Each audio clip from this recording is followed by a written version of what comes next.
आपल्या स्वयंपाकघरात असा एक पदार्थ आहे की जो 50 ते 60 रोगांवरती खूप शानदार पद्धतीनं काम करतो, असे रोग कमी करण्यास मदत करतो. तो तुम्हाला माहिती आहे का? आणि तो तुम्हाला जर माहीत नसेल, तर आपण या व्हिडिओमध्ये त्याच्याविषयी आपण डिस्कस करणार आहे. पण त्याच्या आधी जर तुम्ही पूर्ण आरोग्य यूट्यूब चॅनलवरती नवीन असाल, तर सबस्क्राईब करा, शेअर करा. तर आपण सुरू करूया या व्हिडिओला. तर त्या पदार्थाचं नाव आहे हळद.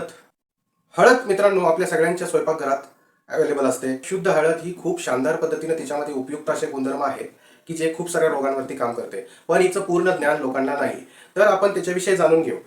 हळद जी असते ती हळदमध्ये पूर्णपणे पित्तनाशक, वात, पित्त, कफ हे 3 दोष ठीक करण्याची क्षमता आणि गुणधर्म मोठी ताकद असल्यामुळे हळदीचं जर तुम्ही दुधामध्ये जर सेवन केलं, मधामध्ये टाकून सेवन केलं किंवा गुळामध्ये हळद मिक्स करून जर सेवन केलं, काकवीमध्ये जर हळद मिक्स करून सेवन केलं, तर त्याचा खूप छान पद्धतीनं हे तिन्ही दोष मेंटेन करायला मदत होते. तसंच कोणत्याही प्रकारचे गळ्याचे विकार, जो खोकला असो, टॉन्सिल्स असो आणि कोणत्याही प्रकारचे जर विकार असतील, सर्दी, ॲलर्जी होत असेल, तर दुधामध्ये तुम्ही हळद टाकून जर तिचं सेवन केलं तर तुम्हाला मदत होते. जसं तुम्हाला सर्वांना आपल्या माहिती आहे की लग्नामध्ये हळदीचा कार्यक्रम असतो, तो कोणत्या आपल्या पूर्वजांनी तो कोणत्या हिशोबाने ठेवलेला आहे, तर रक्तामध्ये जे अशुद्धी असते ती अशुद्धी दूर करण्याचा, रक्त शुद्ध करण्याचा मोठा गुणधर्म हळदीमध्ये असतो.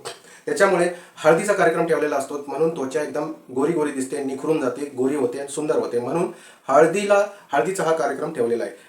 तसंच मित्रांनो, मला तुम्ही कॉमेंट बॉक्समध्ये सांगा, हळदीच्या कार्यक्रमात तुम्ही एन्जॉय केला का नाही, तुमच्या अंगाला कधी हळद लावलेली आहे का नाही, ते मला कॉमेंट बॉक्समध्ये सांगा. तसंच मित्रांनो, हळदीचं जे आहे तर कोणत्याही प्रकारचं त्याच्यामध्ये एक कर्क्युमिनॉइड्स म्हणून एक शानदार मोठा घटक आहे. तो काय करतो की कोणत्याही प्रकारचा कर्करोग, कॅन्सर जर असेल त्याच्यावरती मदत करतो. म्हणून हळदीचं सेवन हे जरूर करा. जसं तुम्ही मित्रांनो पाहिलं असेल की पूर्णपणे एक आलं आहे, ज्यावेळी ते पूर्णपणे कच्च्या रूपात असतं आणि ते आलं जे आहे ते आल्याला तुम्ही बघितलं आणि हळदीचं तुम्ही याला बघितलं, सुंठीला बघितलं, हळदीला बघितलं, तर ते दोन्ही एकसारखे दिसतात. म्हणजेच हे एकाच फॅमिलीचे आहेत, हे एकाच प्रकारचे गुणधर्म दाखवतात.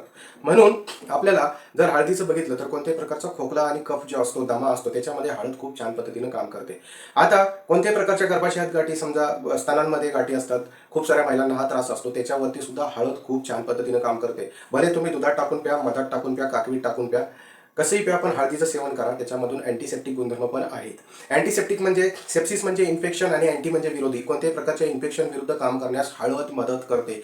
कोणत्याही प्रकारचं इन्फेक्शन पूर्णपणे बरं करते. जर तुमच्या बॉडीमध्ये कोणत्याही प्रकारचा मुकामार लागला असेल, कोणत्याही प्रकारची जखम असेल, त्याच्यावरती हळदीचा लेप करून लावा. त्यानंतर रिझल्ट बघा. तो लेप पूर्णपणे जो वेदना आहेत, वेदनाशामक आहे. म्हणून हळदीचं सेवन रेग्युलर असायला हवं.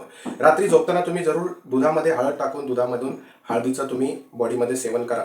तर अशा प्रकारची ही जी हळद आहे मित्रांनो, कोणत्याही प्रकारचं वय याला आडवे येत नाही. जर कोणी मोठा असेल, छोटा असेल, स्त्री असेल, पुरुष असेल, गरोदर स्त्रिया असतील, या सर्वांनी हळदीचं जरूर सेवन करावं.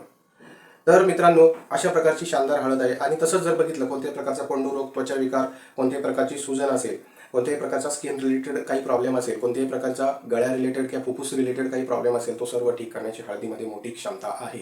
अशा प्रकारे ते 50-60 विकार दूर करण्याची क्षमता ठेवतं शुद्ध हळद. ठीक आहे. त्याच्यासोबत जर बघितलं, पंडुरोग जे आहे, कोणत्याही प्रकारचं समजा लोहाचं प्रमाण तुम्ही वाढवलं आणि पंडुरोग जर लोहाचं प्रमाण वाढवलं आणि त्याच्यासोबत जर तुम्ही हळद दिलं, तर पंडुरोग छान पद्धतीनं